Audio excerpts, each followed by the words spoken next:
नमस्कार दोस्तों, आप सभी का देवदर्शन टीवी पर स्वागत है। आज हम आपको बताने वाले हैं कि मृत्यु के समय शरीर से आत्मा कैसे निकलती है। दोस्तों, कहते हैं कि जब बच्चा धरती पर जन्म लेता है तो उसी समय उसके मृत्यु का निर्धारण हो जाता है। मृत्यु एक ऐसा सत्य है जिसे नकारा नहीं जा सकता।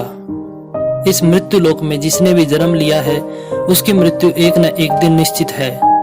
हर मनुष्य के मृत्यु का एक समय निर्धारित है तथा उस तय समय से एक सेकंड भी ज्यादा वह इस मृत्यु लोक में नहीं रह सकता है। जब तक मनुष्य जीता है तब तक वह इस संसार के मोह माया में फंसा रहता है। उसे अपने बारे में सोचने का इतना समय ही नहीं होता है। लेकिन जब मृत्यु सामने आती है तो उसका रूप देखकर वह प्राणी बहुत डर जाता है। इस शरीर से आत्मा इतनी आसानी से नहीं निकलती है, बल्कि मृत्यु के समय मनुष्य को बहुत कष्ट होता है। 100 बिच्छुओं के डंक मारने पर जो पीड़ा होती है उतनी ही पीड़ा मनुष्य को उसकी मृत्यु के समय होती है। उस समय उसको इतनी अधिक पीड़ा होती है कि वह भगवान से यही मांगता है कि हे भगवान, जल्द से जल्द हमें मुक्ति दो। इस संसार में चारों तरफ दुख ही दुख भरा है। चाहे कोई कितना भी पैसे वाला क्यों ना हो, उसे भी किसी न किसी बात का दुख होता ही है। इस दुनिया में कोई सुखी नहीं है। दोस्तों, गरुड़ पुराण के अनुसार मनुष्य के 9 छिद्रों में से कहीं से भी आत्मा निकल सकती है। ये 9 छिद्र निम्नवत है, जैसे कि दोनों आंख, दोनों कान, नाक के 2 छिद्र, मुख तथा उत्सर्जन अंग। इनमें से कहीं से भी आपकी आत्मा निकल सकती है। गरुड़ पुराण के अनुसार जो मनुष्य बहुत ज्यादा पापी होता है, जिसने अपने जीवन में कभी पुण्य काम किया ही नहीं, जिसने कभी भी दूसरों का भला नहीं किया, ऐसे लोगों की आत्मा उनके उत्सर्जन अंग से निकलती है तथा इस स्थिति में वह मलमूत्र का त्याग कर देता है।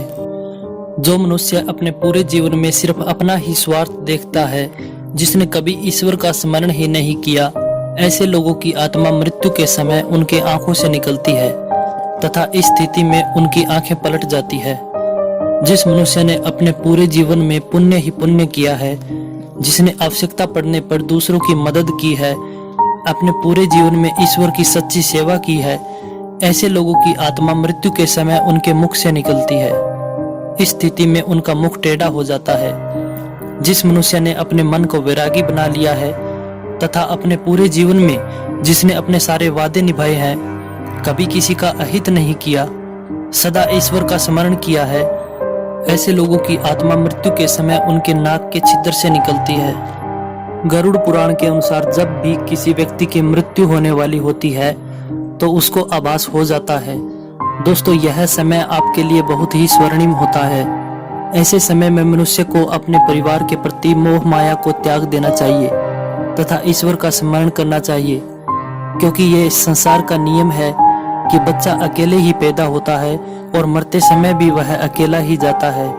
तो फिर ऐसी मोह माया क्यों? गरुड़ पुराण के अनुसार मृत्यु के समय मनुष्य को कुछ पल के लिए दिव्य दृष्टि दे दी जाती है। वह इस स्थिति में पूरे संसार को एक रूप में देखता है। जन्म से लेकर अभी तक उसने जो कुछ भी किया है वो सब कुछ उसको स्मरण होने लगता है। ऐसी स्थिति में सारी मोह माया त्याग कर मनुष्य को ओम शब्द का उच्चारण करना चाहिए।